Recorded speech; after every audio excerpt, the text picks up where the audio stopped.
This is Erasing the Stigma, Mental Illness in Tech.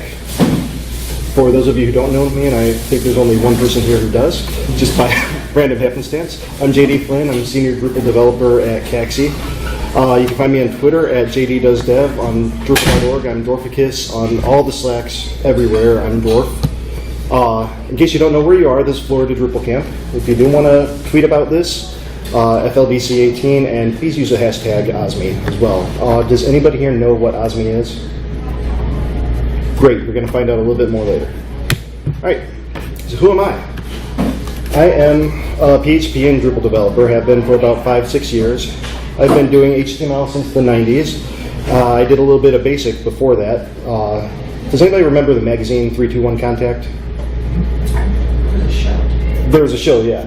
So in the back of it, they used to have programs, and it was basic programs like line 10, line 20, line 30, and you had to copy verbatim onto your QBasic or BASIC and hope that you didn't make any typos for it to work. And sometimes it would be awesome. Most of the time, though, for me, it just wouldn't work because I'd missed something, and that was my intro to debugging. I'm also a mid-camp organizer. I'm mid-camp in Chicago. Anybody going to that? Because you really should. It's our Midwest area Drupal camp. I've got stickers. I'm also a Drupal Chicago meetup organizer, and before this, I was a paramedic for about 10 years. So I kind of made a little bit of a career change. Also, I have mental illness. That's one of the reasons I'm doing this.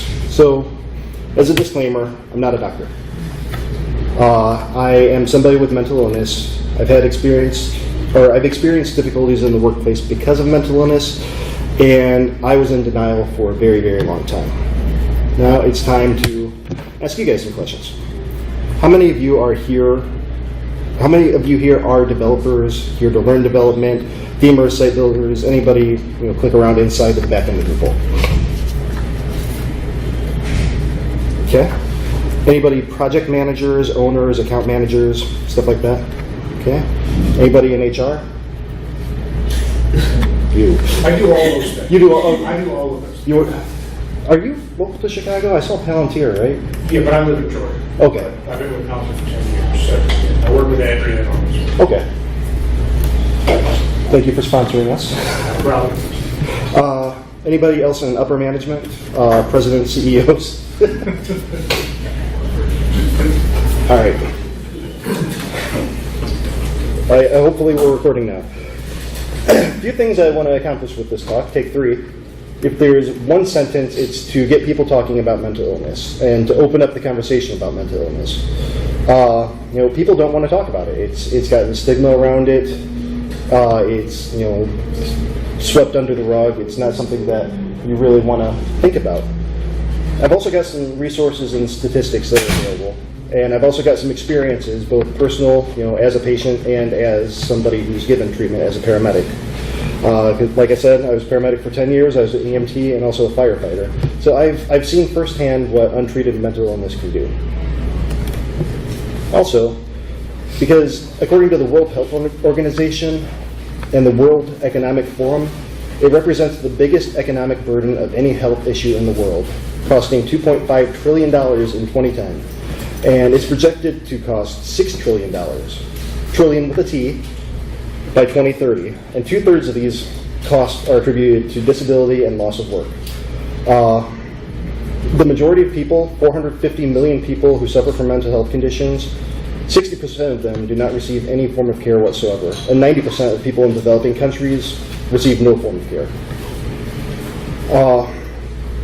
But above all else, it needs to be talked about. Conversation needs to be started. We need to work together and erase the stigma. Now, you might be asking yourself, why should this be important to you? Well, 20% of adults in the U.S. experience some sort of mental illness in a given year. That's according to NAMI.org, National Association for Mental Illness. And we'll find out later that in the tech community, that number is much, much higher. Well, why is this important to me?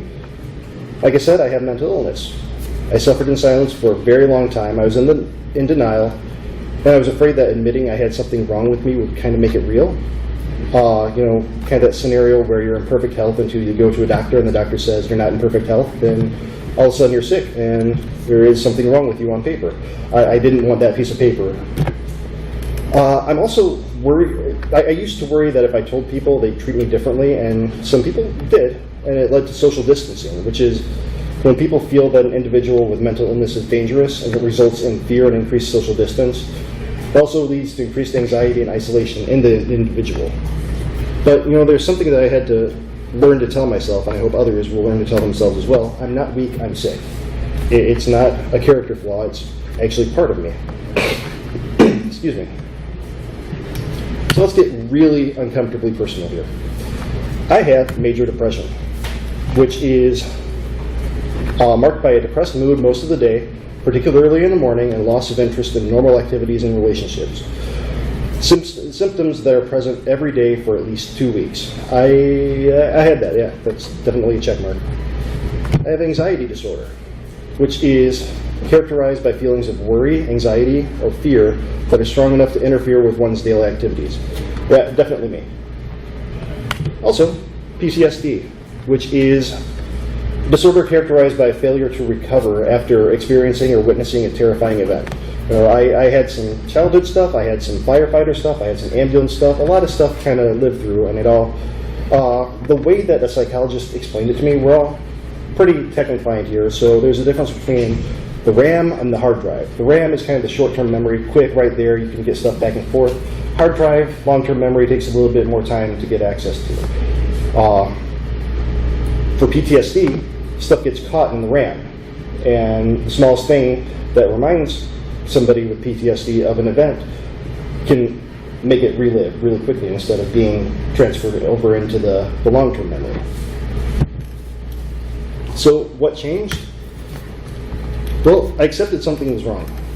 And this was the hardest thing. I saw other people living happy lives and not going through the same difficulties I was.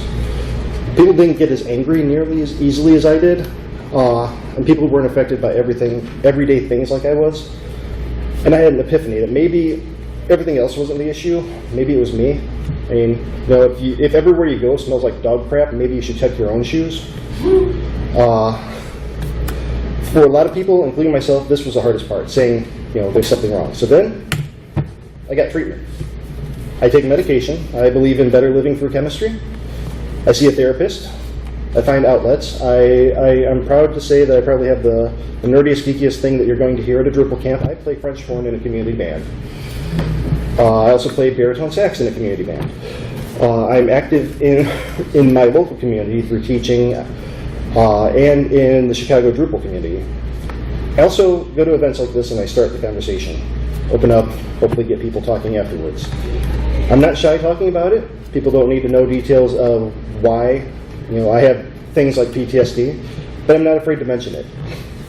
If people are uncomfortable about it, I see that it's their problem that they're uncomfortable, not my problem that I am who I am. So before I sought treatment, what was life like? Put it mildly, it was difficult. Like I said before, I thought seeing a doctor would make it real, and I was afraid to see a therapist because I thought only crazy people saw therapists, and ignorance is bliss. I admit I was very ignorant back then. Now I highly recommend it. I had deep, deep valleys, and by that I mean I would have very, very, very deep periods when I just couldn't do anything and had a hard time functioning around anything. And that led to me feeling useless, which led to me being unable to function even more. I felt like I would mess up everything I touched, because small losses would overshadow huge wins. I could get an amazing review at work and then come home and find out that a mouse had been running around, and that completely cancels out everything good that just happened because I am a horrible homeowner because I let a mouse get into my house. I'd be unable to focus. I was constantly in fear of losing my job because I couldn't focus, because I was afraid of losing my job. And I spent a lot of time trying to figure out what was wrong with me. I was constantly afraid. I had a crippling fear of everyday things. A lot of social situations were paralyzing. I definitely couldn't be doing this before I got treatment. I would cancel plans a lot. People would say that I was flaking out, but really it was just more of a, I can't be around people, I can't do this. And I kind of had some self-imposed isolation. I felt alone. And it was nobody's fault but my own because I kept canceling plans.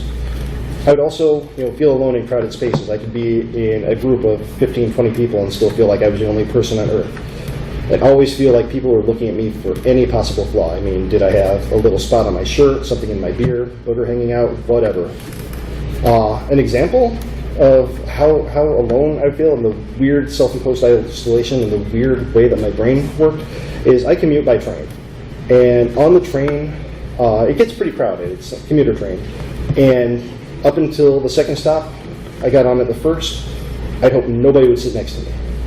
And I would just keep my bag in the seat next to me, do whatever, politely pick it up. And then by the time the train was completely filled, still hoping nobody would sit next to me, until we get to that last stop before destination, nobody's sitting next to me, and I'm wondering what's wrong with me? What did I do? Do I smell bad? Did I forget to brush my teeth? What's going on? So that's kind of the way that things went there. I was also pretty angry. I wasn't happy, and the slightest thing could set me off. Also a mix of a high-stress job, being on the ambulance with untreated anxiety and depression. It wasn't a good combination, and I was one of those firefighters, one of those paramedics that I was too proud to admit something is wrong, because something being wrong with me would mean I was weak. I was also misunderstood. People thought I was angry when I was really just terrified, or just trying not to screw up. I got asked to stand up in a friend's wedding, which was a huge deal. And in doing so, I got to sit at the front table, and I did not want to mess this day up for my friend. And so I kind of just sat there, deer in the headlights, no matter what. And I had somebody come up to me, "You look like you might kill everyone in this room." And that is not a good thing to hear when you're just trying not to screw up your friend's big day. So how's it affected me? Well, hopefully it's pretty obvious by now, but I'm not ashamed of who I am. Before, I wanted to hide in shame because of my conditions, but now I've realized it's just part of me. I'm not too proud to admit that I need help anymore. The valleys aren't nearly as deep. Not to say that I don't have bad days, but it's much more infrequent than it was before, and I recover a lot more quickly. My anxiety has gone down a ton. I'm standing up here in front of a room full of strangers, telling you some of my deepest, darkest secrets here, and I'm not completely stumbling over my words, just mostly. And since getting on medication and seeing a therapist, I'm more comfortable in social situations. I'm not a social butterfly by any means. I'm still pretty introverted, and I don't have nearly as many anxiety attacks as I used to. So, since getting diagnosed, I've realized I'm not alone. I was afraid because of the way that people might view me, and I don't feel that way anymore because of organizations like OSME. Now, OSME stands for Open Sourcing Mental Illness. It's an organization started by Ed Finkler, who lives in Lafayette, Indiana. He's a PHP developer. You can find him on Twitter as Funkatron. He started this, and now it's his full-time job. Got it taken care of. Thanks, man. And so we have speakers that go around to all kinds of conferences. We have all kinds of stuff. Handbooks, stickers, forums. It's great. If the website is osmehelp.org, so if you get a chance, check it out. And based a lot of my talk off of what I learned from them. So what is mental illness? According to the Mayo Clinic, it refers to a wide range of mental health conditions or disorders that affect your mood, thinking, and behavior. Examples include depression, anxiety disorders, schizophrenia, eating disorders, and addictive behaviors. Now, why more prevalent in tech? It's been suspected that there's a higher incidence of mental illness in the tech community, but no specific tech community research was done. There used to be a site called devpress.com that was essentially a forum that developers would go on anonymously and just kind of put down their problems and look for help from other people. Now that's kind of been absorbed by the OSME forums, which is great. We're pretty active on that, and we've got, I don't know how many members, but I think that we have some mental health professionals affiliated with us. And HR professionals. I think we may even have a lawyer. But sites like that and word of mouth were all there were to go on. But studies have shown an increased incidence of mental illness, specifically anxiety and depression in people with above average IQs. Now, I'm not here to toot my own horn, but developers, we're a special breed. I mean, it takes a certain level of intelligence and a certain way of thinking to be able to do this job. The study suggests that people with hyperbrains are more reactive to environmental stimulus, and it may predispose them to certain psychological disorders, as well as physiological conditions involving elevated sensory and altered immune and inflammatory responses. A lot of big words saying that intelligent people are more sensitive to overthinking things. And I know that I've laid awake many times at night with something just running over and over in my head. Nothing really important, but just keeping me awake that I couldn't stop thinking about. There's also something called imposter syndrome. Has anybody heard of that? Okay, yeah. It's a feeling that you don't deserve to be doing what you're doing. So I'm on a pretty large Slack community. It's a front-end developer community, and after I started becoming more active in mental health awareness, I started a mental health channel that immediately took off, and everybody started joining. And it's kind of a safe space where we can go, we can talk. People will vent their problems. Sometimes we just BS. But came to find out that it wasn't just me with imposter syndrome. It's pretty much everybody in the tech community that I talk to. And one of the big things about that is an inability to take compliments, which is definitely. So I've got a little bit more about you. Got some questions for you. You said you're in HR. You might want to cover your ears and eyes for. It's okay. Who here is taking a sick day? You have a question? Oh, no, I just wanted to say, hi, I also have depression, anxiety, and PTSD, and no one guesses this because I'm a happy, friendly, upbeat person. And people really cannot comprehend the two, that someone who could be positive and optimistic and upbeat could have such a shitty childhood as I did and be able to get through it with the resilience that I've had. Yep. And yeah, I just wanted to put that out there and say, hey, same diagnoses, I see you. Awesome. Thanks for coming. Thank you. Okay, so who here is taking a sick day? Everybody, right? Has anybody here ever been afraid to call off for injuries or infections like broken bones, the flu, the super flu, Drupal flu? Okay, now, have you ever told somebody with glasses or contacts that you need to try looking harder? Has anybody told somebody in a wheelchair, just get over it and walk? Has anybody ever told somebody with diabetes, high blood pressure, or heart condition to stop taking their medicine? A little fresh air will do it. I love the look that you're giving right now. Just do yoga. Go look at a sunset. Yeah. You don't need neurotransmitters. So images like this. This is an antidepressant, and if you can't read, it's Prozac. This is shit. No, it's literally a life-saving drug. I would not be able to function if I weren't on my SSRI, which is selective serotonin reuptake inhibitor, which keeps me a little bit more even. Images like this. I don't need pills to be happy. You see this going across Facebook, Instagram, Twitter all the time. Anybody have any gym bro friends? What if I told you? You don't need antidepressants if you lift. They all pretty much say the same thing, and that's that we aren't trying hard enough. And I can vouch for the effects of medication. I mean, look, I'm standing in front of a room full of strangers. I know I said that before, but this would not have happened 3 years ago. Believe me. I have a couple side effects. I get thirsty a lot, which is, I'm drinking more water. Water's good for you. But the benefits greatly outweigh those side effects. Now, those questions I just asked, what if people with physical health problems were treated the way people with mental health problems were treated? Well, we got a little video.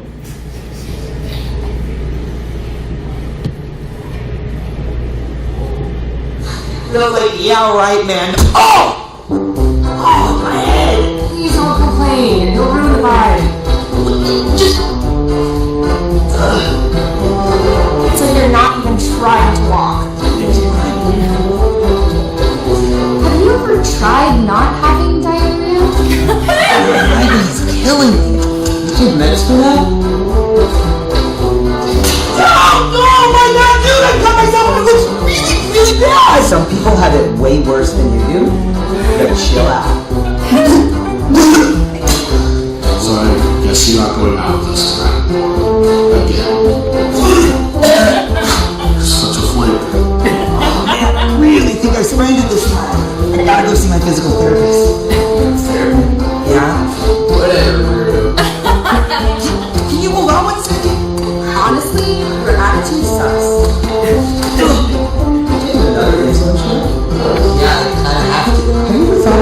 stopping the pharmaceuticals and fighting this naturally, like diabetes.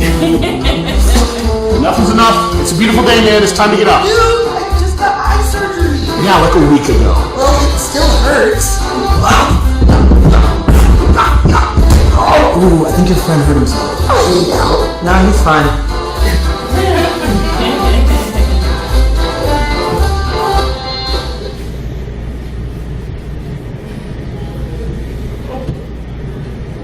Right.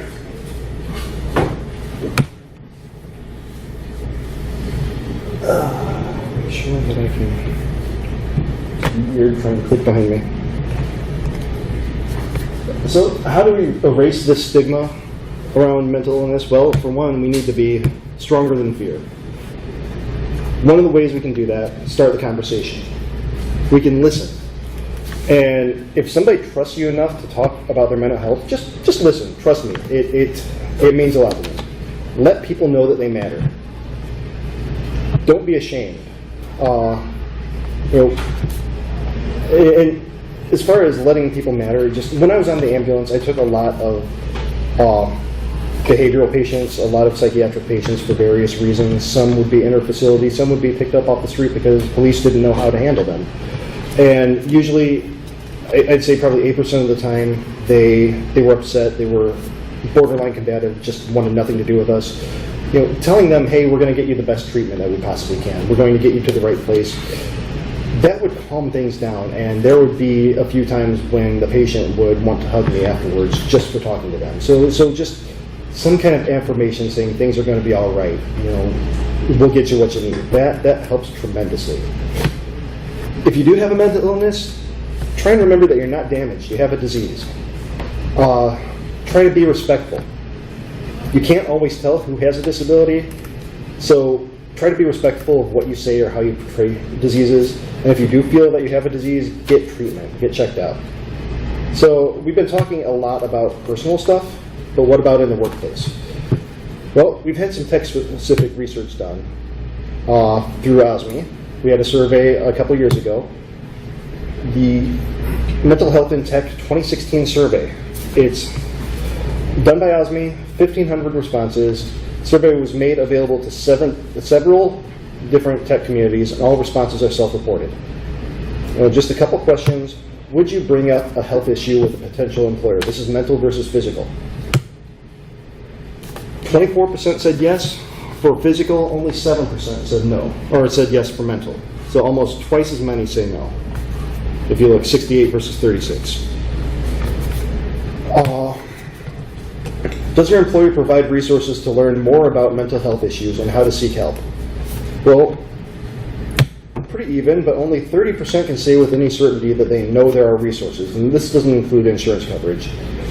This is, is there some kind of helpline that they can call? When I worked in a hospital, they had a program available if you needed to talk to somebody. Same thing with the ambulance. We had critical incident stress debriefing after particularly bad calls. Do you feel that being identified as a person with a mental health issue would hurt your career? Bet green, no, I don't think it would. No, it has not. That's only 12% of the respondents say no. We're going back to physical versus mental. Do you think that discussing a health issue with your employer would have negative consequences? That little bitty sliver on the physical, 4% said yes. 23% said yes in mental health. 23% of people think that there would definitely be negative consequences. That's 5 times as many, over 5 times as many. Now, remember when I said the average is about 20% of the general population of people have mental illness? This is self-reported out of 1,500 responses. Have you been diagnosed with a mental health condition? 50% yes, 50% no. Again, the actual statistic is in 2015, about 17.9%. That's 43.4 million adults aged 18 or older had any mental illness within the past year, according to the National Institute of Mental Health. So all of these charts, they made one conclusion. We're afraid to talk about mental illness. Terrified of it. Why? Because there's a stigma. We're afraid that being honest might have negative consequences. We're afraid that coworkers might change their opinion of us. And, you know, as somebody with anxiety, worrying what people think can drive you mad. I saw something a couple days ago that really spoke to me. As a junior developer, you wonder why you're not invited to the meetings because you think that maybe the meetings are about you. But as you get to more senior developer, you wish that you weren't invited to so many meetings. That's completely tangential, but some of our meetings go straight to the worst case scenario as well. So there's a situation at a previous job where I got an email from my boss that said we need to talk on the 89th day of my 90-day probation, asking me to talk with him the next day, and immediately my mind went to, well, I better start filling out my resume, it's time to get moving. No, he just wanted to check in and see how everything was going. I also had a different job that my password on my email was incorrect, and immediately thought, well, they're just subtly telling me, or they're trying to pull a Milton on me, and hoping that I'll just keep working. We also get afraid that we might get sent to the HR department. I told a previous employer that I had mental illness because I needed a couple days off. I'd rather take the days off and not have clients billed for work that I wasn't doing than lie about it on my timesheet. And it took a lot of effort for me to talk to my boss about that. She immediately hung up with me, said, I can't talk to you about this. And I got a call about 5 minutes later from the HR department saying, well, you don't have to tell us what disability you have, just that you have a disability. How many of you people actually know your HR department intimately? You see them? Yeah, not too many hands going up. So at this company I was at, they were complete strangers. I talked to her once when I got hired, and after that, once shortly before I ended up quitting because of the way things changed. It was pretty much talking to a stranger about something that it took me a lot of effort to talk to somebody I dealt with every day. So why should a workplace care, though? Well, ignorance kills productivity, and reduced productivity kills the bottom line. It goes both ways. Before treatment, I'd have stretches where I didn't accomplish anything, which would lead to anxiety about not getting anything done, which led to job insecurity, and management didn't know how to handle because she immediately sent me to HR, and HR didn't want to hear about it. Like I said, you don't have to say what you have, just say you have something and we'll work around it. And that was difficult for me to do. So, in response, I fought ignorance with information. At the end of it, I had an exit interview right before I left, and I said, you know what, the main reason is because I just didn't like the way things were going. By the way, for future reference, here's a link to OSME. We have some handbooks. Check them out. They're $10 DRM free, and if you'd like to get them, I'm not trying to sell anything, but they are DRM free. It's $10 for 3 books for workers, employees, employers, and HR professionals. So they're extremely useful based on the ADA, and they're great. I mean, I don't see any commission for this. It's just a great resource to have. So we're fortunate because in open source, tech community is our greatest resource. These people, everybody in this room, everybody at this camp, it's amazing. If you think back to that chart, 50% of the survey respondents claimed that they had mental illness diagnosis. 50% of 1,500 people. So what does that mean? We're not alone. A lot of people take a long time to realize that, but we're not alone. We're more than just usernames, and we are real people. Those of us with mental illness, we're not damaged. And working together a little bit, we can erase the stigma. I got some resources available, osmehelp.org if you need a therapist, 1-800-THERAPIST. The National Association on Mental Illness number there, and the Suicide Lifeline. If you know anybody or if you yourself are contemplating it, give them a call. It's a great resource to have. And that's it. Thank you for listening. Does anybody have any questions?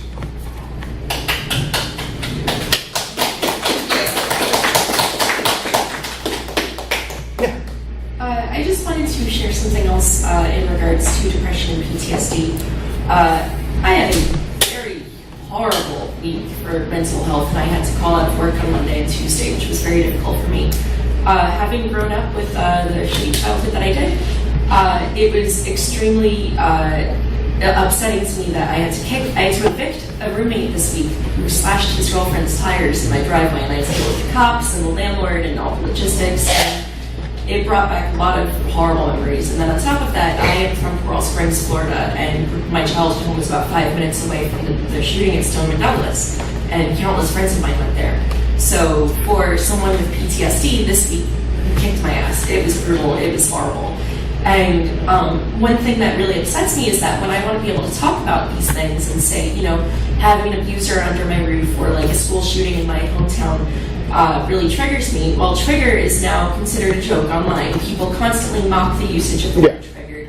And as someone with mental illness who wants to be able to openly and honestly like come to my boss and say, my brain is melting down this week because of all of this unexpected nonsense and trauma I'm dealing with, it really sucks just having that word taken away, having that resource ruined by 4chan and Reddit and all these idiots mocking mental illness. And people also don't understand the nature of PTSD. Just because I'm having a really hard week for trauma doesn't mean that I'm shaking and crying and freaking out and like, you know, I've got a gun in the house and I'm armed and now I'm a crazy person who's going to hurt people. No, chances are it means I'm taking a depression nap. I'm eating a lot of Ben and Jerry's.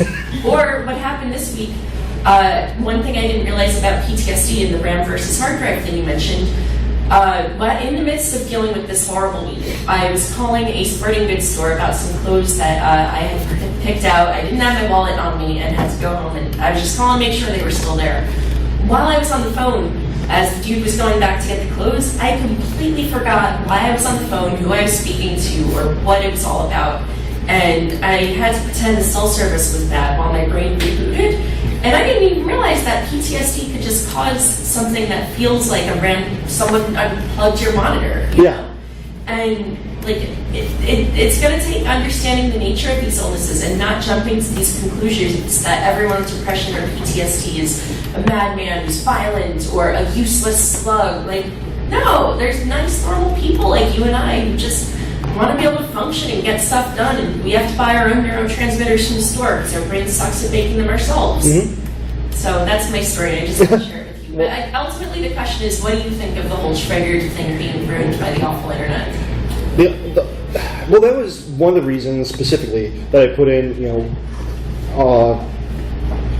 don't make light of disability. I mean, you might not know that somebody who does have PTSD is standing right behind you or next to you, and you say, oh, I'm so depressed. No, you're sad. There's a big difference. Or, and I forget who, I have it written down somewhere, but there was a TED Talk, a really good TED Talk, and I wish I could remember the name.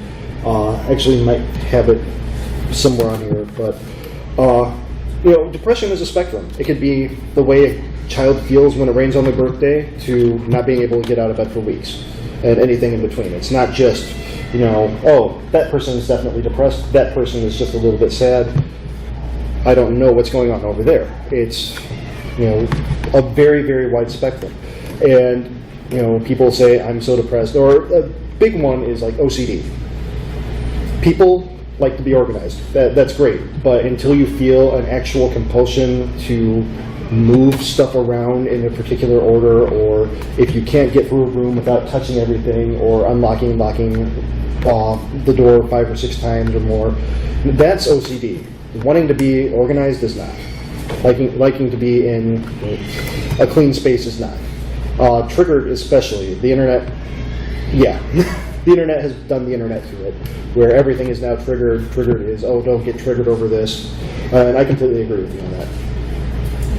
You have to be really careful with which online forums you talk about these things with, because, internet trolls exist purposefully to make you feel. So I just want to caution everybody to be really selective in the online forums that they're using. Like, I'm a published author, and I published a number of op-eds. I'm a combat veteran, and I was in the Army, and I've published a number of op-eds about mental health struggles and, illness and awareness.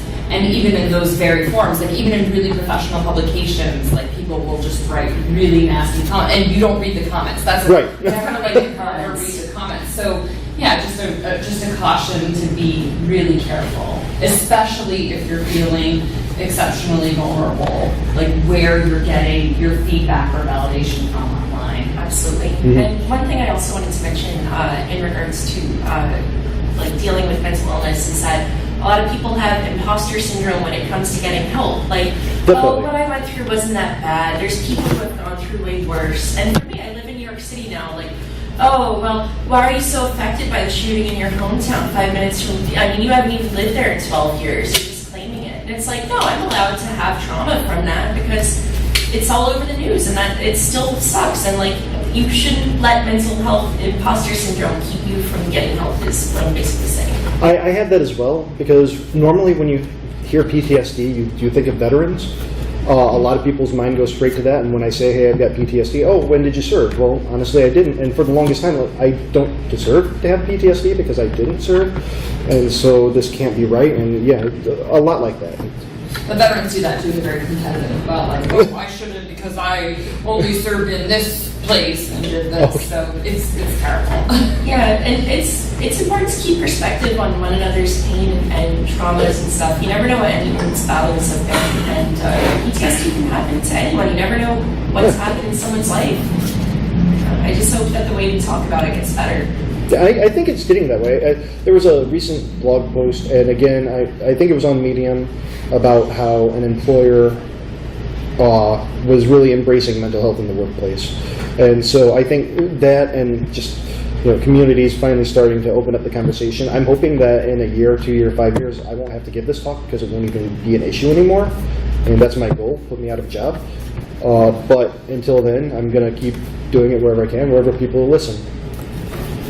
Anybody else have any questions, comments? Well, the HR thing is really the double-edged sword, right? Definitely. People are afraid to talk to HR, and yet there's a protected status that comes with revealing the problem, right? And not in two very obvious cases that we had for one person who had a very severe eye problem. Every once in a while, his retina was like partially detached. He'd have to take it that in the afternoon off. He'd be like, he could not function. Perfectly protected. You can't fire him for that. As long as he doesn't burn through all his PTO and doesn't. Yeah. He's got to do things to like take his medications. And we had someone else who was, I can say in confidence, probably schizophrenic, but never reported, and just unleashed on the team one day and got fired the next day. Right. Now, had HR known this person was schizophrenic, that's the qualifying, it's the qualifying events of the behavior. But without that knowledge, right, there's no protection whatsoever because there's no protection. Right. You can't be protected if you don't disclose that you have a disability. And I understand that, and that's one of the reasons that I highly recommend the OSME handbooks for both employees and employers, because I don't know all my rights as an employee. Even after looking through the handbook, I still don't know all of them, but having a reference, and knowing a little bit of the ADA can be highly beneficial. So I do get where the HR professional was coming from. I do understand that it was her job, but there are also better ways to go about it. Yeah, the villain in that story is probably the HR person, because the manager you're told does the right thing, which is essentially, I've been told and trained very sufficiently. I don't know how to talk about these things. I'm going to keep passing the person who's supposed to. That person doesn't do their job. In my dream world, I say that anybody above middle management should take a mental health first aid class and kind of get a little bit of experience, or at least a little bit of skill on how to deal with it, other than, oh, this person finally trusted me to tell me what's going on, I'm going to shuffle them off to somebody else. And I understand that companies have policies where as soon as somebody mentions mental illness or any kind of disability, click HR call. And I completely appreciate that, and I understand that. I'm not saying I think it's right, but I do understand. It's all about legal, though. Yeah. Well, it's unfortunate. Again, that's why I'm saying it's this double-edged. Yeah. It's in your best interest to disclose, and yet really troubling and dangerous. Definitely. To do so at the same time. And that's because of the stigma. Right. It looks like we're almost out of time. Does anybody have any last second questions or comments? Or Okay, well, thank you all for coming. I really appreciate it. And I hope you all had a great camp so far. Thank you.